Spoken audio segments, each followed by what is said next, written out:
Warahmatullahi wabarakatuh. Hari ini saya akan menceritakan kisah hidup Nabi Nuh alaihissalam. Oke. Nabi Nuh alaihissalam adalah keturunan yang ke-10 dari Nabi Adam alaihissalam.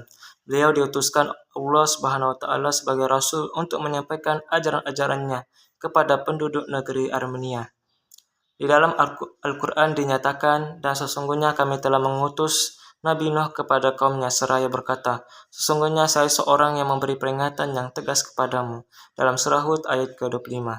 Janganlah kamu menyembah selain Allah, dan saya takut bila Tuhan menimpakan atas kamu dari hari yang pedih. Dalam surah Hud ayat ke-26. Orang-orang yang tidak mau mengikutinya itu selalu mengejeknya dengan kata-kata keji, sebagaimana firman-firman Allah dalam Al-Quran bermaksud. Lalu berkata kepala-kepala kafirin dari kaumnya, kami tidak memandangmu sebagai orang yang mulia, melainkan hanya sebagai seorang manusia seperti kami. Dan kami tidak lihat yang mengikutimu, melainkan orang-orang yang rendah dan dari antara kami dengan tidak berfikir, dan kami tidak lihat kamu lebih mulia daripada kami, malah kami anggap kamu orang-orang yang pendusta. Dalam surah Hud ayat ke-27. Ia berkata, hai kaumku, bagaimanakah fikiranmu jika aku atas kebenaran dari Tuhanku dan ia memberi rahmat kepadaku dari sisinya, lalu digelapkan keterangan itu buat kamu? Apakah boleh kami paksa kamu menerimanya, padahal kamu tidak suka kepadanya? Dalam surah Hud ayat ke-28. Dan hai kaumku, aku tidak minta harta kepada kamu tentang itu, karena tidak ada balasanku, melainkan terserah kepada Allah. Dan bukan aku ini pengusir orang-orang yang beriman. Sesungguhnya mereka akan bertemu Tuhan mereka, tetapi aku melihat sebagai kaum yang bodoh. Dalam surah Hud ayat ke-29. Dan dia berkata, hai kaumku, siapakah yang akan menolongku dari azab Allah jika aku mengusir mereka? Maka tidakkah kamu mengambil pelajaran? Dalam surah Hud ayat ke-30. Dan aku tidak berkata kepada kamu, di sisiku perbendaharaan Allah, dan aku tidak mengaku mengetahui barang yang gaib. Dan aku tidak berkata, aku ini malaikat, dan tidak aku berkata tentang orang-orang yang dihinakan oleh pandangan-pandangan kamu, bahwa Allah tidak akan memberi kebaikan kepada mereka. Allah tidak akan memberikan kebaikan mereka. Allah lebih mengetahui apa yang ada dalam diri mereka. Sesungguhnya aku kalau begitu adalah orang-orang yang zalim. Dalam surah Hud ayat ke-31. Setelah terjadi perdebatan antara Nabi Nuh alaihissalam dengan kaumnya, kemudian kaumnya menentang agar Nabi Nuh mendatangkan siksaan kepada mereka. Mereka tetap tidak percaya apa yang telah disampaikan oleh Nabi Nuh kepada mereka. Nabi Nuh juga sudah menyampaikan kepada mereka bahwa kalau tidak mau beriman kepada Allah akan mendapat azab dari Allah. Sebagaimana firman Allah SAW bermaksud, hai Nuh, sesungguhnya engkau telah mengajak berdebat dengan kami. Banyak benar debatmu itu. Cobalah engkau datangkan kepada kami siksaan engkau janjikan pada kami. Ini jika sekiranya engkau orang-orang benar. Dalam surah ayat Hud ayat ke-32. Setelah menerima perintah Allah untuk membina kapal, Nabi Nuh membina kapal. Setelah menerima perintah Allah untuk membina kapal, segera Nabi Nuh mengumpulkan para pengikutnya dan dibawa tentaranya mulai mereka mengumpulkan bahan yang diperlukan untuk maksud tersebut. Kemudian dengan mengambil tempat di luar dan agak jauh dari kota dan keramaiannya, mereka dengan rajin dan tekun kerja siang dan malam menyelesaikan pembinaan kapal yang diperintahkan itu.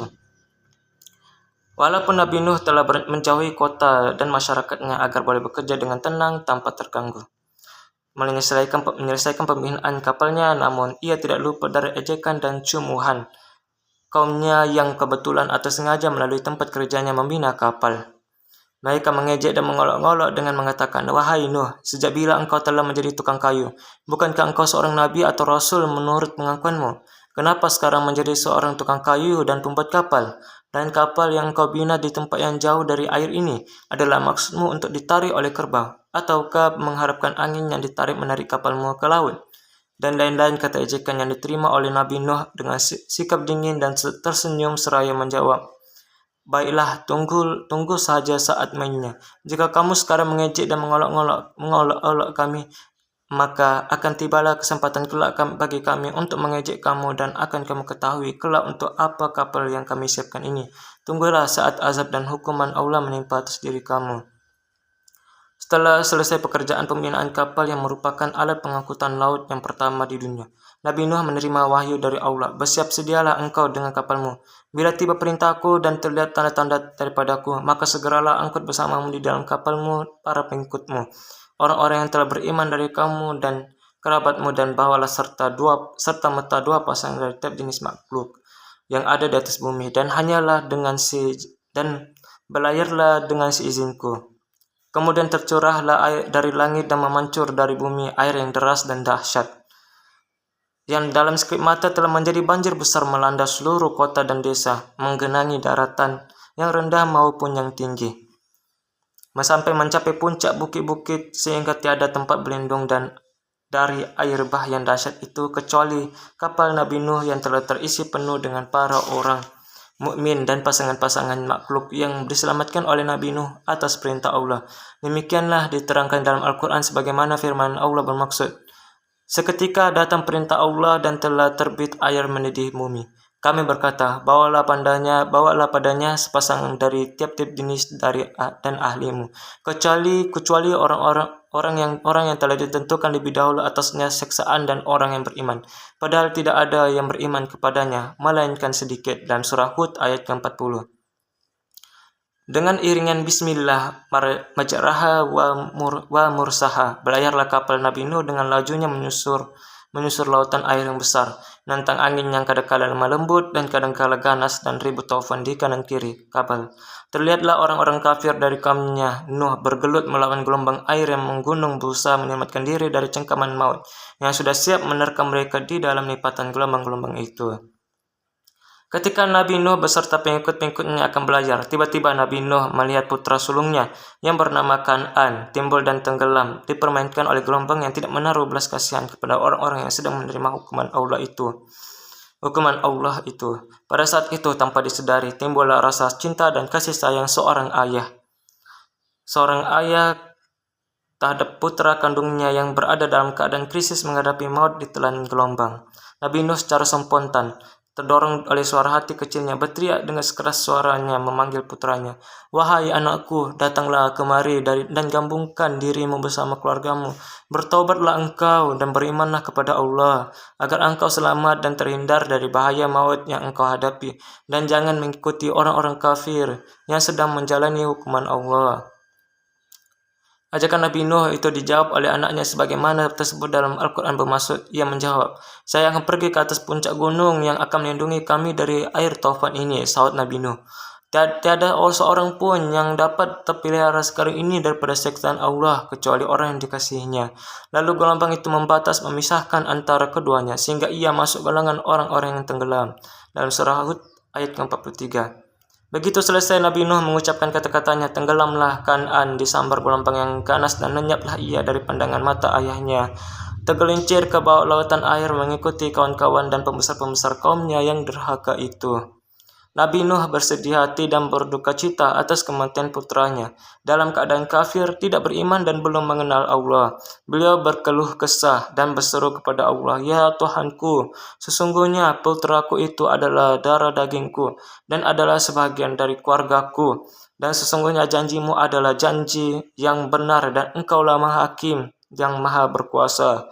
Selanjutnya Allah berfirman bermaksud, Allah berkata, hai Nuh, sesungguhnya ia itu bukan dari ahli keluargamu, karena sesungguhnya amalannya itu amal yang tidak baik. Oleh kerana itu, janganlah minta kepadaku apa yang engkau tidak tahu. Sesungguhnya aku memberi nasihat kepadamu supaya engkau tidak jadi dari golongan orang-orang yang bodoh. Dalam surah Hud ayat ke-46. Kemudian Nabi Nuh memohon ampun kepada Allah sebagaimana tersebut dalam Al-Quran bermaksud.